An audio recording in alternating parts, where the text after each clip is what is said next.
Well, good morning, everybody. We are right on the top of the hour, so I thought we might just start our session. I am recording this session for everybody, and welcome to the Cropley Communications Centre for Strategic Communication Excellence, and our presentation today on internal communication meets innovative technology.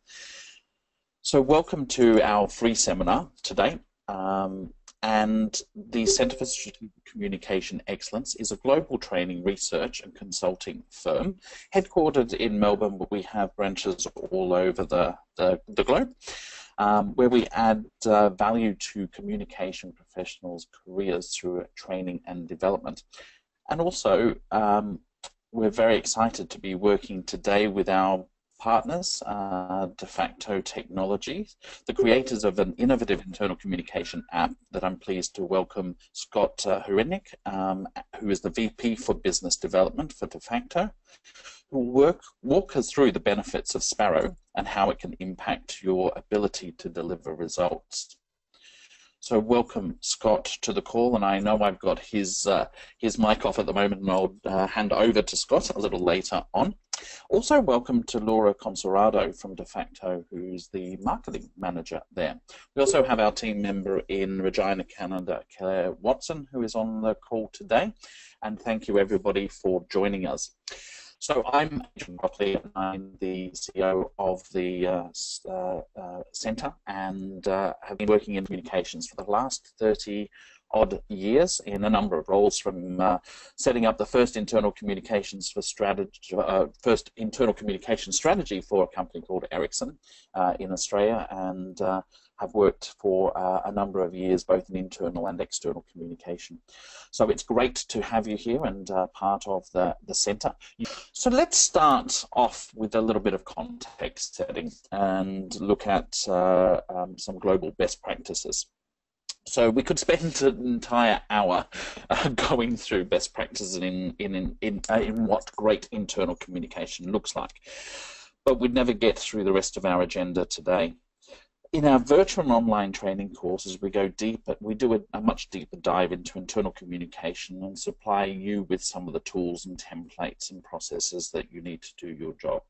And so they're available on our website if you want to go and have a look at some of the tools that you can use that will help you in internal comms. But be sure to check out the courses and sign up for our newsletter, and we'll keep you up to date with things. Let's have a look at some of the key elements first as we go through today's seminar. Firstly, let's look at best practices in internal communication. And if we look at some of the elements of global best practices in internal communication and how we deliver to our audiences,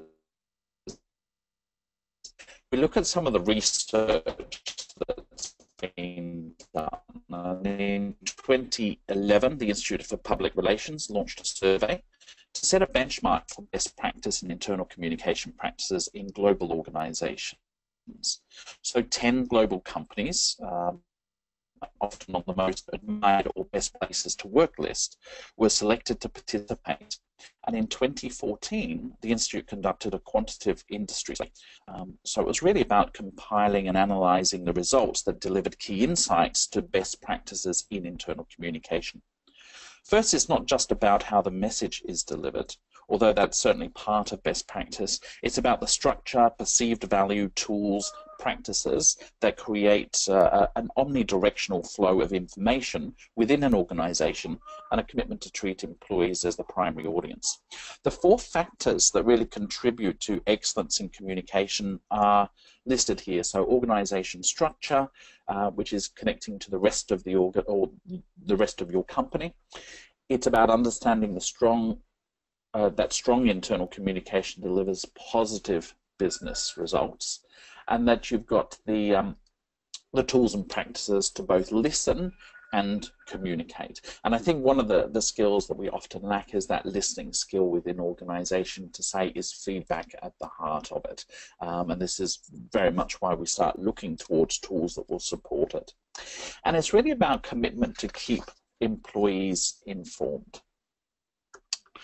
So if we look on here, and the Institute's research identified 22 factors for success, and we've categorized them really into these 3 key points. I'm not going to go through all of these factors, but if we look at structure and position, about having centralized strategy, being able to support change within the organization very clearly and where it's going, and putting people first within the business, and that's a real clear role for having identified employees as the absolute critical function within the business and putting them front and center of delivering on that.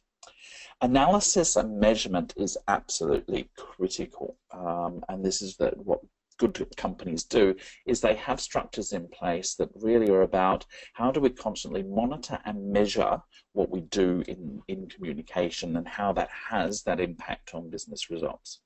So what we do see in good companies is that it's a real focus on stakeholder analysis and audience segmentation. And audience segmentation is one of the most critical elements of communication strategy in organizations today. That is around delivery, being clear, concise, consistent, and relevant, as well as timely in the messages that we deliver that are tailored to our audiences and also aligned to the business. Now that sounds quite complex, but really it is about the most important element is about that alignment to the business and ensuring that we're taking people on that journey through communications within the organization. And if we talked about listening before, having feedback mechanisms is absolutely critical. And I think most people understand that leaders are our most critical channel of communication within the organization. And not to forget that in this day and age, social media platforms are playing an absolutely critical role. Hence, we are talking about technology today. So how does internal communication deliver on business results? And this is one of our favorite charts in the center. And it says that if we take a strategic communication approach aligned with the business, people get that better business understanding, their understanding with the business, where it's going, and the purpose, which leads to engaged employees, happy customers or stakeholders, and improved business performance. If we improve business performance, it starts showing in terms of more revenue, bottom line of the organization, increased shareholder value, but most importantly, a stronger social impact. And certainly when we look at today's age that we are dealing with, having a stronger social impact and being seen as good, trustworthy and honest organizations is absolutely critical. I won't go into the Edelman Trust Barometer, but one tip I would share with you is go and have a look at this year's latest Trust Barometer in terms of how that is changing the communication environment. So as we move on, I just wanted to share this with you. And if we look a little bit more closely at the impact of communication on business results through the lens of the Willis Towers Watson global research, Willis Towers Watson started tracking the relationship between superior financial performance, effective communication, and change management 10 years ago in their first report. They found that companies with high effectiveness in change management and communication are 3.5 times more likely to significantly outperform their industry peers than companies that are not effective in these particular areas. So internal communication is critical in delivering superior business results.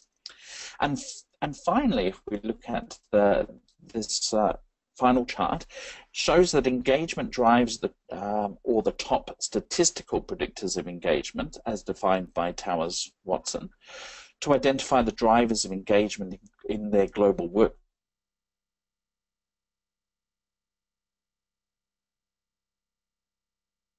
So the statistical analysis that they did was conducted, and it predicts engagement using thousands of questions measuring the full range of employee work experiences. So when we understand the drivers of engagement, we can then focus on improving those drivers and ultimately improving engagement, which is a leading business indicator. So looking at the top 5, then look at the arrows that we've added into the chart here, shows where there is a significant role for communication. So out of those factors, 4 out of 5 of those factors are really contributed to strategic communication efforts that we put into the organization.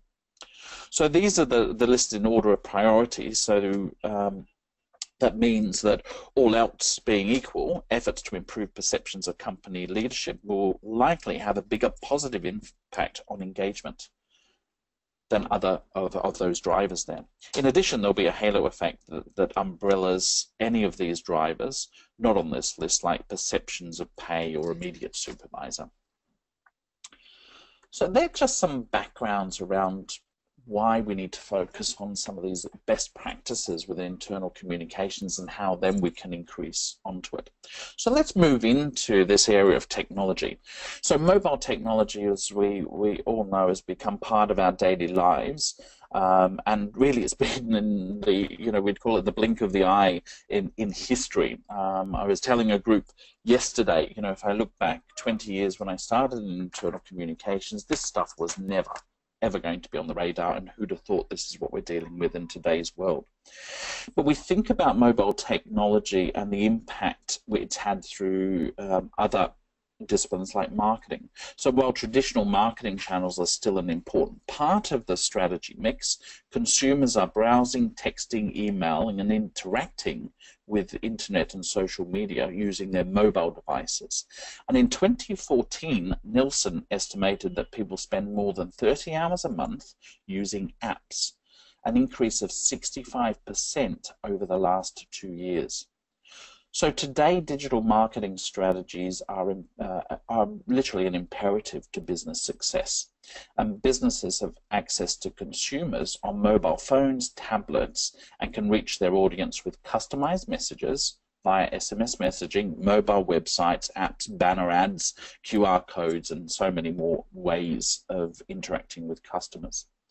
So typically, mobile devices travel with you, so you're always connected and choose the content that interests you most. And with this user choice comes we need to play in their space in terms of choice to how people will interact with us.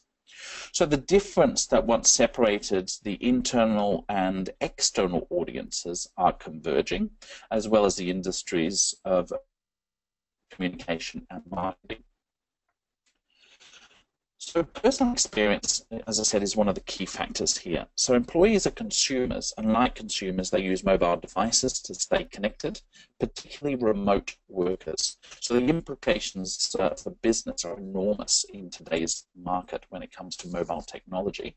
But in fact, it's great news in terms of being able to connect with employees that we traditionally found very difficult to connect with because everybody is now mobile. So before we jump into the demo, I just wanted to give you some insights into mobile technology and what that means for internal communication professionals.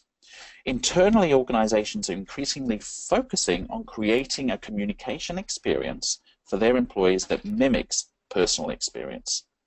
This is particularly important when communicating with hard-to-reach employees like those who work on the factory floor, on the roads, or in remote areas of mines and all of those types of things.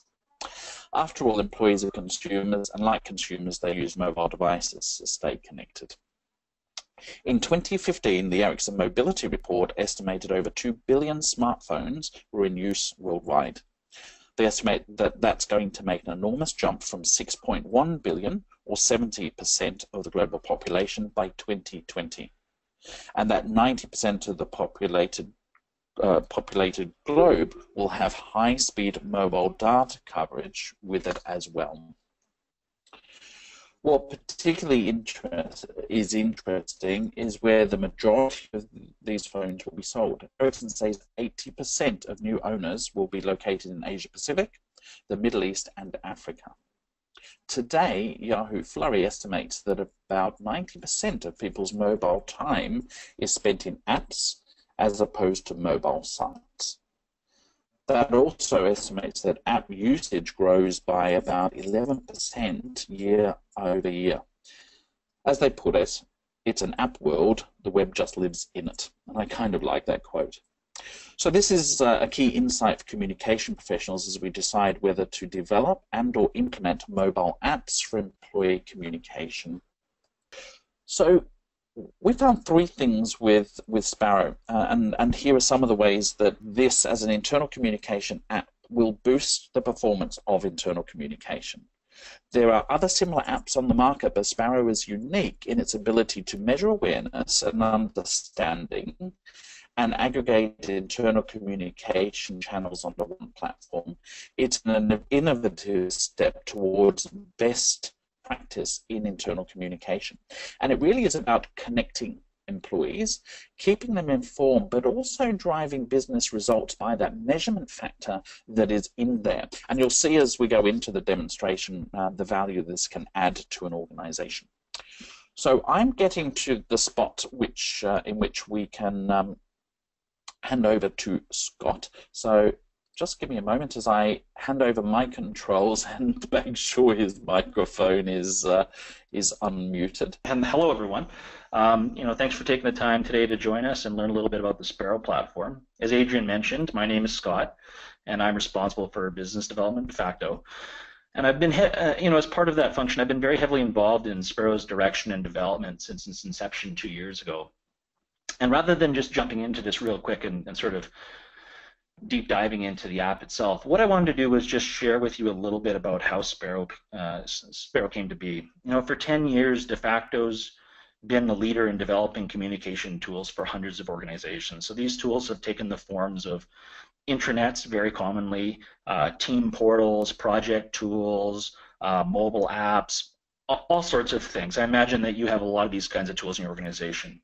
And what we've seen during our journey here over the past 10 years is while these tools are providing a great mechanism to join people together, foster communication, collaboration, and such, they were seemingly becoming more siloed and less effective because the tools that people were using in their personal lives, like Adrian mentioned, weren't keeping pace with the tools in the enterprise, right?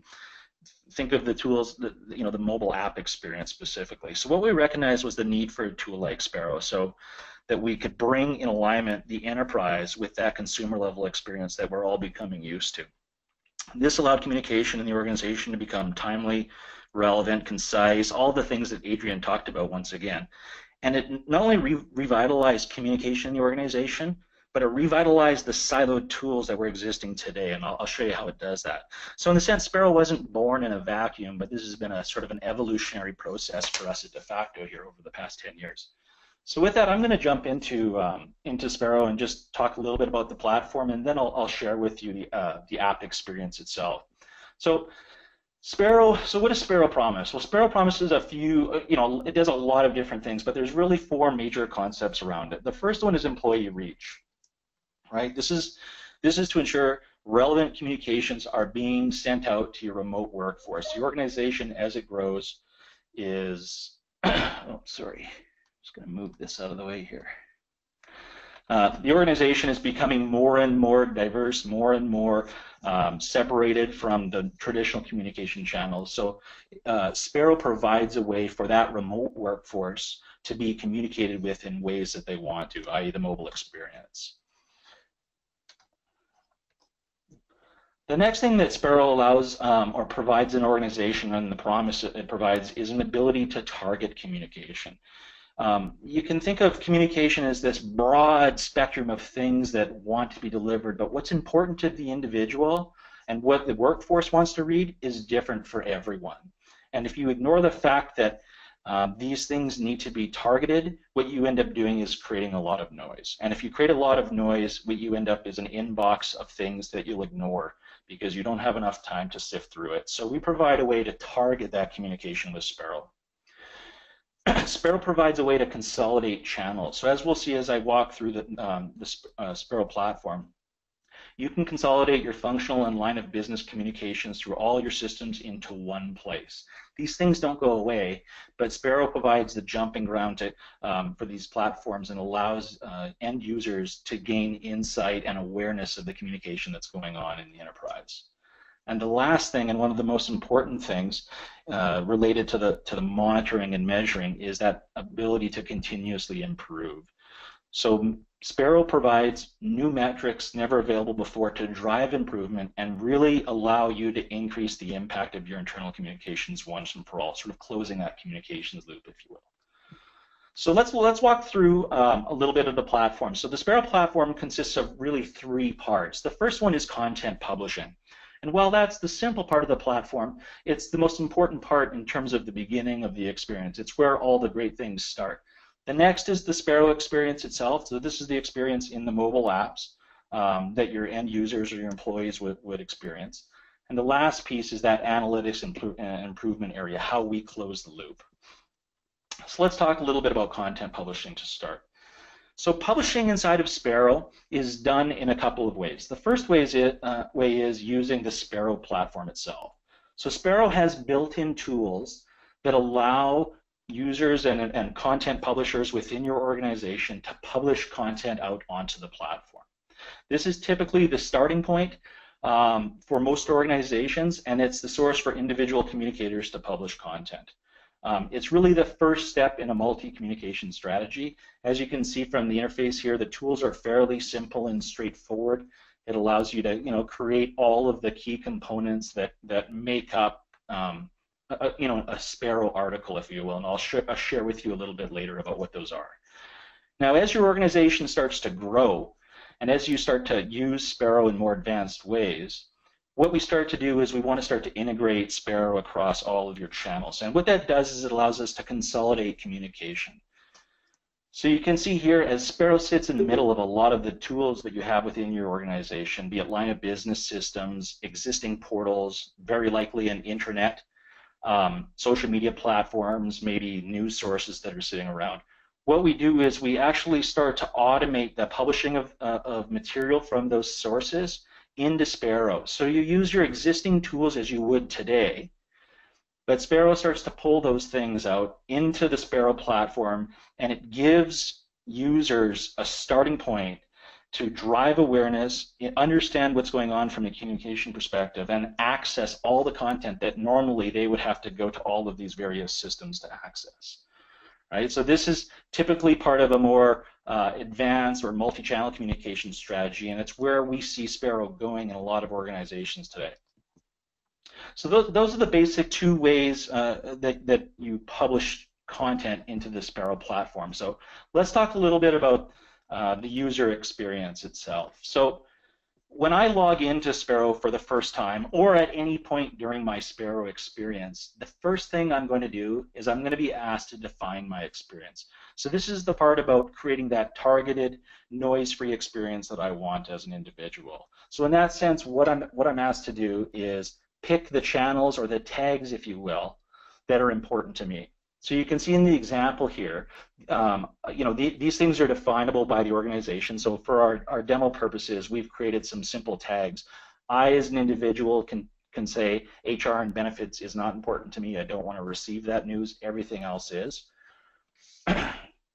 You can see that little lock over by the company channel. So that's the notion, or the concept of a mandatory channel. So as an organization, you have the option to signify certain channels as mandatory. Those things then aren't opt-outable. A user has to receive that content. As you can see, you can grow the depth of your tags, and what it allows you to do is further refine and define that channel experience, or alternatively decrease the noise of communication for the individual. So you can see here we've got channels and regions and divisions. I can go in and I can really mold my experience for things that are important to me, and you can see how, given the various options here, every individual will create a very unique experience for themselves, very targeted experience, if you will. So once you've done that, the Sparrow home screen and the starting point for all the content is that familiar news feed that is personalized based on the channel selection you just made. So you can see here it's displaying content in a fairly familiar news feed fashion. This is familiar to if you use, the Facebook apps, the Twitter apps. They're all fairly familiar. And what it allows us to do is to organize that content in ways that the user has chosen based on their channels. I can scroll and see an at-a-glance view of all the articles, the images, the trending readership, the reactions that are occurring within the articles, and I'll share with you a little bit later what that is. I can see any unread articles with the little blue triangle as I scroll through this. One of the things that we've done is allowed communications to be important flagged, and when they're important flagged, that's when we make use of more notification or icon features within the app itself. So you can see here an important flag notification is indicated by showing the number of unread important messages on the icon. So in the bottom right there, you can see the Sparrow icon, and it's telling me I have one unread important message. And when I go into the app, that unread message will be highlighted. So you'll see here I'll have a banner at the top. It'll tell me how many important posts I have. And the thing to remember here is that those posts will remain at the top all the time until I've fully read them. So I don't have the option of ignoring them. I have to go into the article, and I have to achieve a certain level of awareness before those posts go away as regular read posts. We also support the idea of the notification flag communication. So this is where a notification will show up on the front of your phone just like every other notification that you're familiar with. We've adopted the idea of respectful mobile alerts, so we can abide by things like not alerting if the phone is in motion, or looking at calendars if we have access to them, and not sending out those notifications during meeting time. So whatever sort of cultural norms you might have, we try to you get the app to play friendly with those things. Now, once I've clicked on an article or tapped into an article and I want to read the content, the content itself can be very rich in any way. So I can have images, rich content, all the markup that you'd be familiar with in a regular news article. I can have links to other areas. So quite commonly, we'd link to other sources of content for more in-depth reading. I can add videos within the article. So these are videos that will play straight from the article. I can't show you here, but if I tap the play icon, this video would play right within the tool itself. We support the idea of commenting to drive feedback and collaboration, really engaging with the content. We do that in a few ways. The first are private comments, so you can have comments go back to the original author. They are not posted back for others to view them. The second one is a bidirectional comment, so I comment and others can see it right away. The third method is where comments have to go through some sort of an approval stage or workflow so that they'll only be released back to the public once they've been approved. And of course, the fourth one is no commenting. This can be done on a per article basis. And the last thing we have within the articles itself is reactions, right? And reactions encourage and contribute to article trends and drive up the article positioning within the feed. So you can see here that I have a thumbs up, a question mark, a curious face, and a thumbs down. I can react to these things, and then others can see the level of reaction as they're going through the content. The reactions themselves can be turned on and off per article, and the reactions can be defined by your organization. So some organizations just want a thumbs up, some organizations want a more complicated set of reactions. When it comes to exploring the content, we wanted to make sure that end users weren't only locked into the channels that they had chosen. So the channel selection that they've chosen defines their front page, their at-a-glance experience.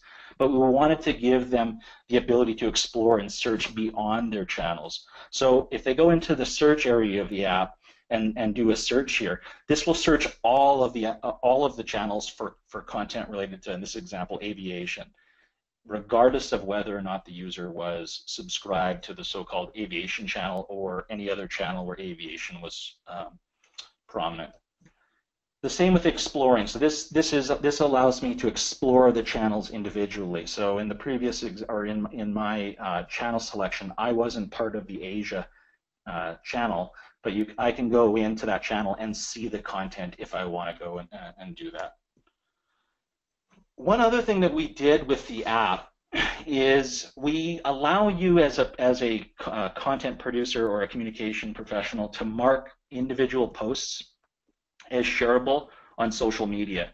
And what that does is it allows you to leverage your employees' social media to like Adrian said, create that strong social impact.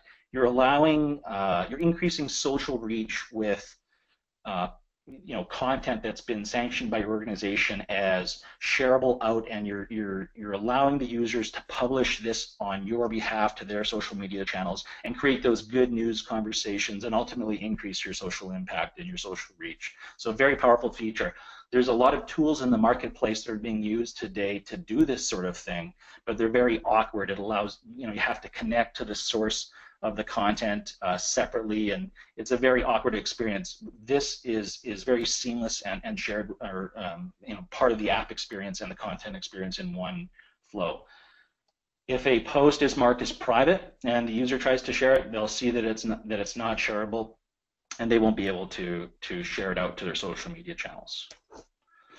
So that's the app experience, and I'll walk through that in a little bit more detail here in a minute. I wanted to go through the analytics improvement side of things to give you an idea of the kind of feedback that the app is cultivating to drive your continuous improvement. So the first thing is we're gathering a lot of content engagement metrics, right? So we're really trying to understand and quantify your employee communication engagement on the app as a whole. So we're gathering things like the time, the location, who's reading what, the shares, the likes, the comments, all of these things to give you a very comprehensive set of metrics that allow you to further your communication strategy, if you will. Manage how posts are going out, view read activity, see the most active users, understand where content's being absorbed, maybe if you have a global organization. So a very powerful way to understand things here. And the idea is that you can identify trends to really drive a new content strategy. This is very much an open data set, so while we provide these tools, as part of the standard package, we also allow you to take this data set and combine it with other sources to get a much more broader view of content engagement across all your tools in the organization. So it can become a very powerful tool in that sense. Now, the one thing that, that in and of itself is quite powerful, but the one thing we wanted to do at DevFacto is give authors much more detail into the actual article performance itself. So what we've done is the app is gathering very sophisticated read patterns to try to determine such things as awareness, which allow you to understand how well something is being taken in at an article level. So you can see in this example here, as a user scrolls through and moves up and back down and maybe hovers over a link, stops at an image, pauses, what happens is the app is measuring how this interaction is occurring within the article, and it's assigning an awareness score. So in this example, an awareness score of 90 would mean that someone is, out of 190, means someone is quite aware of the content. You can assume that someone's taken the time to read this article and understand it. As opposed to a quick glance like this, where someone swipes the phone and the article flows by quick, there might be a very low awareness score. And what this allows us to do is drive into the content and really give us more advanced performance analytics. So you can see here what I can do with the platform is I can start to query it around content in the platform, and I can get an idea of the awareness. So you can see in the example for safety gloves, it's showing me that I have an awareness target for that of about 65%. As posts have happened, I've driven up my awareness. I can see awareness in terms of people that are reading versus people that are skimming, the so-called reach of the article across different groups within my organization. I can see related posts. And the really neat thing that Sparrow can start doing is driving insight into the for the authors around this item to further increase its effectiveness and drive up its awareness. So Sparrow can start telling you things like ideal post time, who the top authors are, what the best post titles are, maybe the best post length, all sorts of things. So we're continuing to improve and advance in this area and really drive home the idea that measuring and improving and providing feedback and recommendations is the key to improving content over time. So what I wanted to do here is just take a few minutes and share with you the app itself in action. So what I'm going to do is, if I can get this working, and it usually does, I'm going to share with you my phone here, and I'm just going to show you the app itself. I had before we did the webinar here, I had an article marked as important. I wanted to show you that because it looks really neat, but I accidentally opened it and didn't have time to republish one, so I can't share that. But you can see the Sparrow app here at the bottom right. Important to note, the Sparrow app is our, it's our generic branding. It's the name of the platform. Most organizations will want to brand the app. So in that sense, we can name the app, however you'd want to name it for your organization.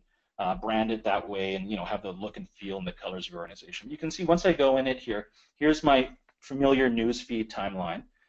So the pull down refreshes things. You can see here I've got content here just like it would in a fairly familiar news feed. I'm being shown that with the little triangle here that I haven't read this.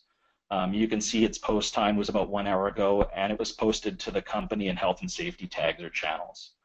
Right, so I can scroll through this. There's quite a bit of content in here that you can see. Some I've read. Here's a piece of content within my news feed where you can see that someone has given this a thumbs up, so there's been a reaction. So that might entice me to want to go into it. This was read by me 21 minutes ago, you can see, but I'm going to actually go into it and take a closer look. So I can see the number of times this was viewed, the author. Here's all the various content. You can see this is a coaching article, so someone's posted some things here around coaching. I can scroll through this. At the end of it, if I so choose, I can react, so I'm going to react, and now the react has gone up to 2. And this article here has commenting enabled, so if I wanted, I could leave a comment. So that's the experience. I don't know if I have a video here to show you. It's a neat experience. I've gotten so much content here over the past little bit, but that's something that I can show you offline. So there's the article experience, if you will. Now let's go into the profile. You can see here. So these are the channels that I've chosen to get content for. I'm not getting content on some of these other channels. If I change these right now and update my experience, when I go back to the feed, what's going to happen is my feed will update based on the channels that I've chosen. So I might get a different set of content. In this case, nothing's updating. This is a demo system here. We don't have a ton of content. But that experience will change for me. And I can continue to change it and refine my experience over time. The last 2 things I wanted to show you was the Explore feature. So Explore allows me, like I said, to go in and search for content or view content in channels that I'm not a member of. So I didn't sign up for aviation, but if I go into aviation here, I have the ability to browse all of the articles related to aviation and go into them as if I had access to. So I'm not locked out of any content or articles within the tool itself. The last section is the searching. So this allows me to search aviation, and this will, I guess the demo here has failed a little bit. It'll allow me to pull up any content related to aviation here. So here you can see it's all the aviation content, whether it has the flag or the word aviation occurs anywhere in the article. So that's the real brief overview of Sparrow. Very powerful tool. All of the interaction that I've been doing here within the app, just as we've been speaking, scrolling through articles, all of that data is being collected real time and sent back into the platform for analytics, measuring, and improving later on. So with that, I'm going to take a pause here, and Adrian, I'll turn it back to you. Right, so what I'm going to do now is I'm going to open it up to questions, and there's 2 ways that you can question. I will unmute Claire's microphone as well so that she can check on chat. So if you want to post a question in chat, or if you want to pop up your hand in the attendees list, and I can unmute your microphone, which then you can actually ask the question yourself.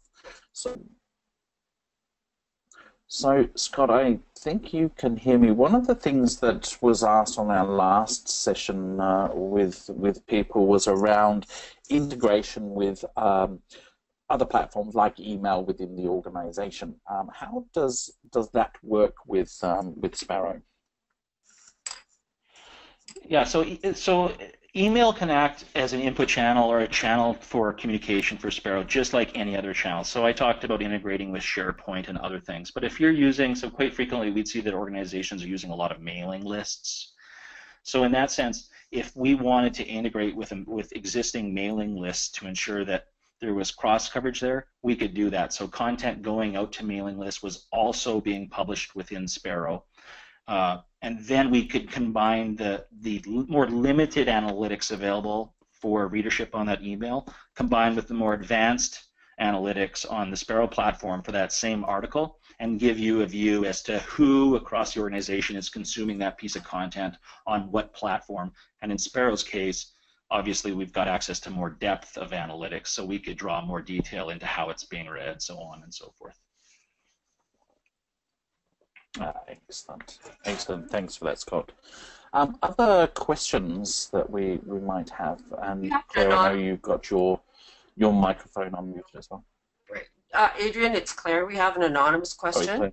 And the question is that some employees don't have corporate credentials, particularly field workers or mobile workers. How does Sparrow handle that? Right. Yeah, that's a great question, and I knew that one was going to come up. It always does.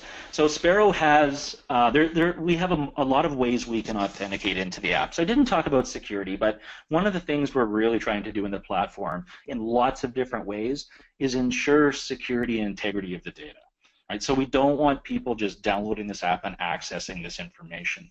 So we have a couple of ways we can authenticate. The most common way is Active Directory integration, right? And this one's obvious. But in your case, what you're asking is, what do you do if you don't have credentials? So there's a couple of things that we can do. The first and very common method is we support all the OpenID methods for authenticating. So this allows us to authenticate against Google, Microsoft, or Hotmail, Twitter, Facebook, things like that, well-trusted OpenID sources. So if you know the individual's private email address, within Sparrow, you can put those email addresses within Sparrow linked to the user, and then they authenticate against that source, and there's a trust that's established. Another common way for organizations that don't want to do that is to provide these one-time tokens that allow you to authenticate. So, we've talked to some organizations about printing on a pay stub, for instance, a username and an authorization token. So when they go in, they'd enter that username, that one-time authorization token, and they would be authorized to use the app. And there'd be a set of expiry associated with that. So they might need to re-authenticate, in 1 year's time. Keep in mind that at any point during your management of the tool, you can deauthorize users. So regardless of how they authenticated, you can turn them off, and right away when they try to go back into Sparrow, the content is removed, they have access to nothing. I get it. So other questions that people have, again, just pop up your hand and I can unmute your microphone, or ask your questions in chat. So, Adrian, we have another anonymous question. It's about the impact of Sparrow on mobile workers, because the mobile workforce is often difficult to reach through traditional communication channels. And the question is, if we equip our mobile workforce with Sparrow, how does that change things?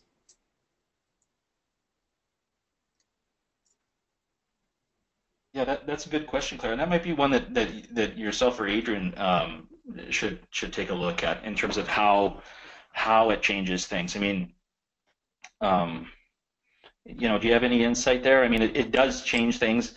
I think it provides another method of communication, especially if another channel of communication, especially if the mobile platform isn't being used today. Obviously, there's a bit of a culture shift associated with that. Do you have any insight into that, Claire?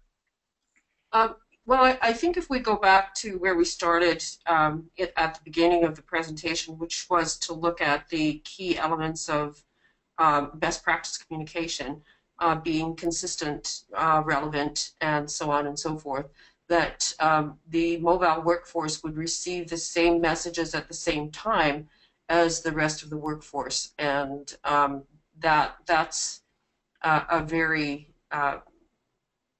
very advantageous move for any company who has trouble communicating with that mobile force. Adrian, do you have something to add?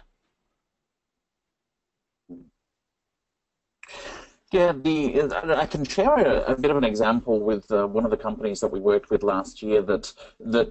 What they obviously, the disadvantage to working in the remote field was, do they have the technology that they can interact with and making it a timely experience for them, so they are getting it at the same time. And what they tended to do, well, what they did is they bit the bullet to make sure that everybody was on the mobile devices so that they could interact at the same time as they did with the rest of the organization. And it fits, and it was fitted within their particular role. So there was this whole thing around, well, people have their own personal devices, and does the company have a right to communicate on personal devices? And what they did is they decided to say, we're going to make this available to people. If they want to have that, we'll still have our other communication channels like Toolbox Talks and all of those things at play, but they wanted to trial this out. The benefit that we saw was just enormous in terms of the feeling much more connected back into the organization. So it was a little bit of that, how do we make them feel that they are just as connected as their wired-in employees within the organization, and it worked quite well. Now, if whoever asked that question, did that help, or do you need some clarification?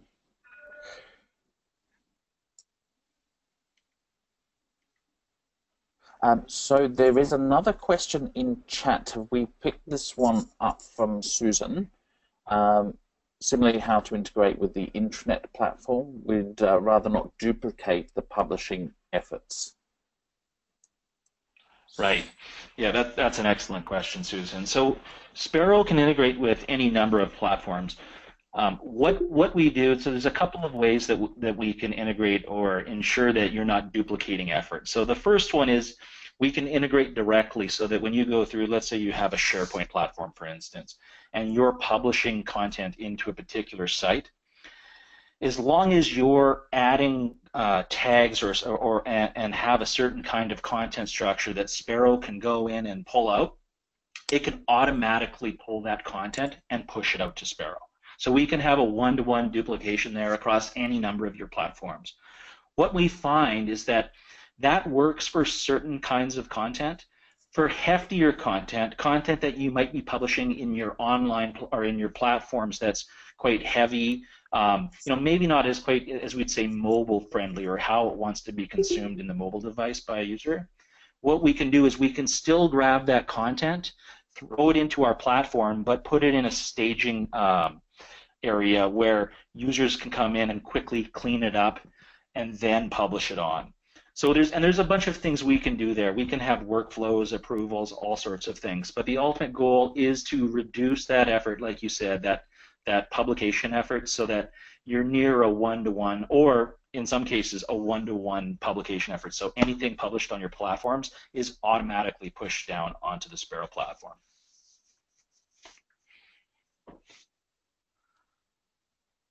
Excellent. Thanks, Scott. A couple more questions from Eileen Tan. And Eileen is asking, is the system for use within an organization only, i.e. internal comms, or can it be used with external parties? And I'll that's a good question.